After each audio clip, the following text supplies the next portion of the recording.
Hi everyone, it's Lisa. Thank you so much for joining me today. Today I'm going to be sharing with you the cards that I made using Pink and Main's November 2021 Crafty Courtyard kit. It is called Pastel Dreams, and at the time of filming this video, the kit is currently available. I will have a link down in the description box in case you're interested in purchasing the kit. I want to quickly start out by just showing you a picture of everything that's included in the card kit. I did do an unboxing of this kit on my YouTube channel, and I will also have a link to that video down in the description box in case you want to watch that. But basically you do get a 6x6 paper pad. There is a 6x6 exclusive stamp and die set. You also get a 6x6 stencil and embossing folder, some epoxy dots, and cardstock, and some sequins. So here's a look at the 6x6 exclusive stamp set that you get with this card kit. The only way to get this stamp set is by purchasing this card kit. So basically there's two wreaths. There's one with just leaves, and that's the one on the right. And then there's one with some fruit, and that is the one on the left. And then they have all of these other stamps in here that you can use to ink up with your ink pads to color up your stamped images. And I'll show you how that works. So if you don't like to color, it has these other stamps that you can use for the fills on those. There's also some sentiments, and there's a large hello stamp with the outline and the fill.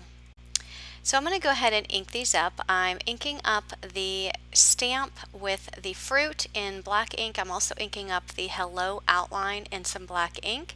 And then I'm going to take my other wreath stamp and I'm going to ink it up with two different color inks. So I'm going to ink up the entire wreath with a darker green ink, and I'm using the olive ink from scrapbook.com.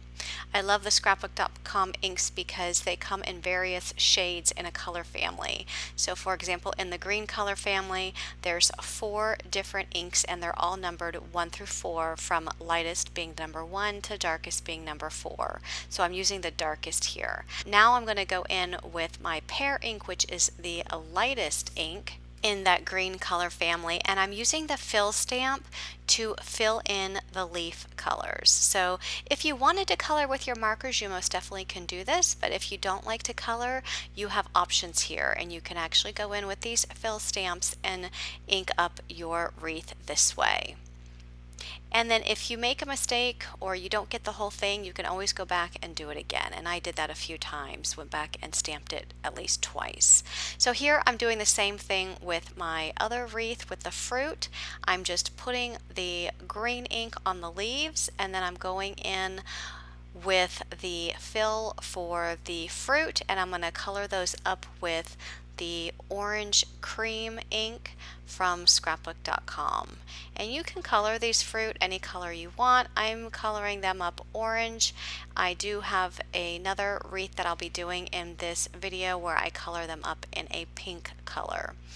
Okay, so here I'm just going to do my hello. So I've already got my outline. I'm just lining up the fill stamp and then inking that up with some pink flamingo ink from scrapbook.com to color that in. And again, if you wanted to color it with your markers, you could do that as well. So I'm going to go ahead and use the matching dies and cut these 3 images out.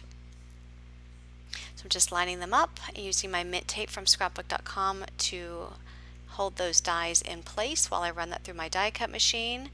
And then here's what all of those die cuts look like when they are run through the die cut machine. So now I'm ready to start with my first card. So I have a scalloped border die from Pretty Pink Posh, and I'm going to die cut the white cardstock. That white cardstock is cut to 4 1/4 by 5 1/2, and I just die cut the bottom portion off to create a scallop on the top portion.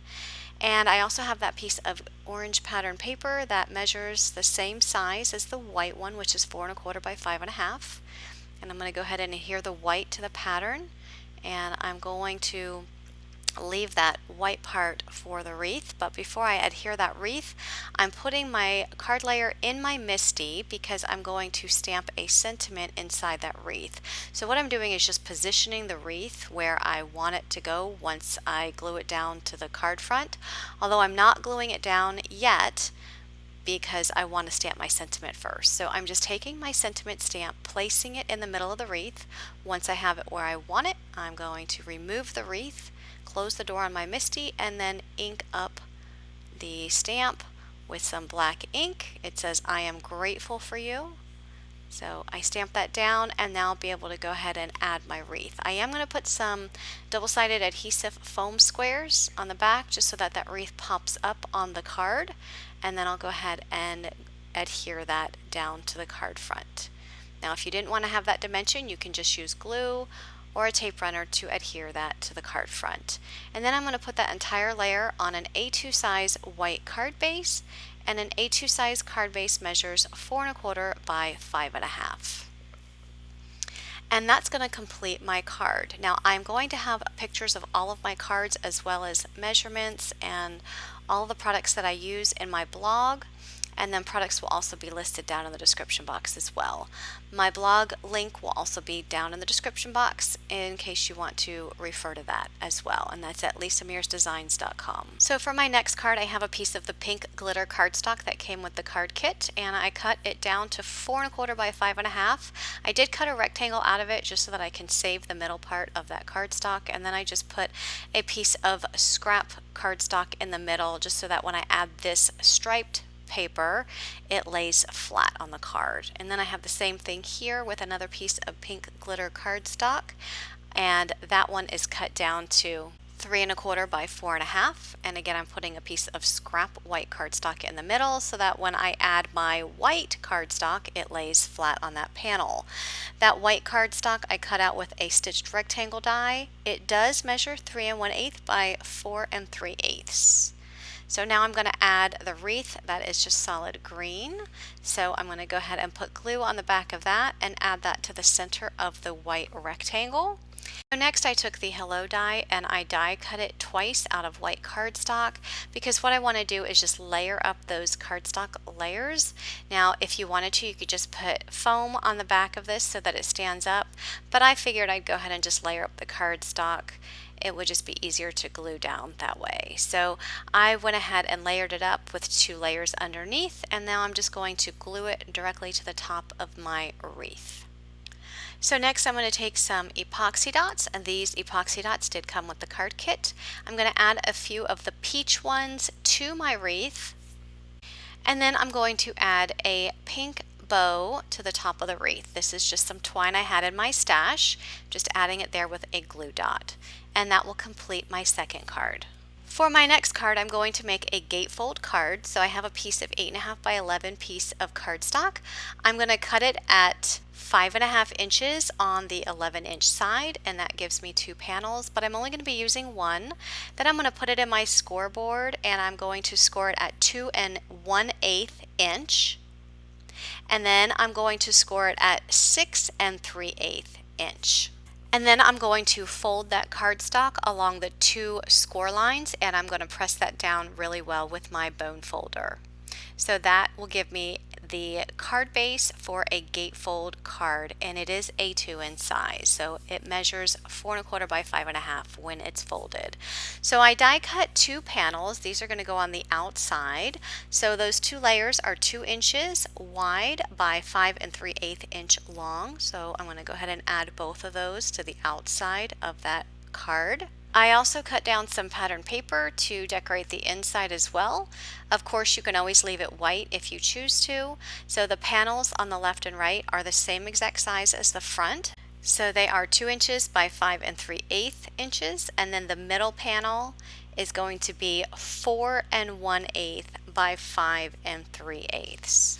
So I went ahead and adhered all of those panels to the inside. And next I'm going to create a belly band, and my belly band is out of the cream colored cardstock, and I cut it down to 9 1/2 inches by 1 inch, and I just wrapped it around so that the opening, or the seam I should say, is in the back, and I'm just putting glue there on the back to close that. So it's actually going to be closed tight. You're not going to be able to open it. You'll just be able to slide it either up or down to remove it from the card. So here I'm just removing it just to press down to make sure that glue is secure, and then I'm going to put it back there on my gatefold card. So it will just slide up and down. So now I'm going to go ahead and stamp out the word hello. I stamp it out here in the orange cream ink, and I'm just doing the solid stamp. I'm not using the outline. I actually like it when the solid stamp is used by itself rather than with the outline. And then I decided to go ahead and stamp it out in black as well. I wasn't sure which color I wanted to use, so I just stamped out both, and then I'll kind of just place them on my card front, and then I'll be able to see which one I like better. So here are the two different ones. I thought that the orange kind of blended in a little bit more and it was harder to see, so I end up going with the black image. So when you're attaching the wreath, make sure you're only attaching it to the belly band. You don't want that wreath to be attached to the front of the card, otherwise you're not going to be able to slide that belly band up or down.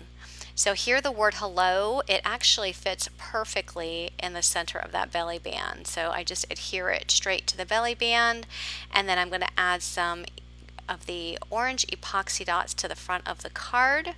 And then here's just one more look at sliding it on and off, and you can see how the wreath is part of that belly band. So that will complete this card. So moving on, I'm going to be using the stencil. This is the Petals Stencil that came with the card kit. Now this stencil, I believe, can be purchased separately.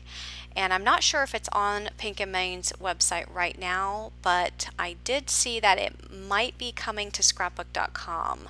So once I find that link, I will put it down in the description box if you just wanted to purchase the stencil. So here I'm using some scrapbook.com inks in the pink family. I am using Pink Flamingo, Candy Shop Pink, and Confetti Pink. I put the darkest pink in the middle of all of those petals. Then I come in with the medium color pink, and then I'll finish up with the lightest color pink. So I'm just creating kind of like an ombre look with these petals. Now that panel is measured at 4 1/8 by 5 3/8. And then I go ahead and put it on a white A2 size card base. I add some of the teal epoxy dots to the center. I also stamped out the word hello in black ink and added the sentiment, "You've been on my mind lately." So that will complete that card. Moving on, I do use the Petals 6x6 embossing folder, and I also believe that this one is coming soon. So if you want this embossing folder and you don't want the card kit, I will find a link and put that there once that becomes available. Okay, so I have a piece of the blue cardstock that came with the kit. I did cut this down to 3.5 by 6 and ran that through my machine. I end up trimming it down a little bit later, but I just want you to see the beautiful petal image that is now on that paper. And when I put that cardstock in the embossing folder, I did try to make sure that the center of the petal was lined up with the center of the cardstock. So here I'm using some of the scrapbook.com inks in the blue family, and just like with the previous card with the stencil, I'm starting out with the darkest ink in the middle, which is Postal Blue. Then I go in with my medium ink, which is Surfboard, and then I will finish up the rest of that card with the lightest blue, which is the Ball Gown Blue. So I'm just inking that up with my inks, and then once I finish inking this up, I am going to cut that panel down even more, so the final panel will end up being 3 1/8 by 5 5/8. I will add that to a mini slimline card base that measures 3.5 by 6. To get your mini slimline card base, just cut a piece of cardstock to 6 inches by 7 inches, scored at 3.5 inches on the 7-inch side. I did stamp out the word hello, and I'm adding that to the center. And then I stamped out 2 of the leaves. These were separate stamps, and these stamps had the oranges in the middle, and I used the same color ink for the oranges as I did with the hello. I'm just putting those around the word hello, and then I'll add some of these sequins around, and then once I add those sequins, that will finish up my card. So if you like this video, please give it a thumbs up, and if you have any questions or comments, I would love to hear those, so you can leave those down below as well. And thanks so much for watching, everyone, and have a great day. Bye-bye.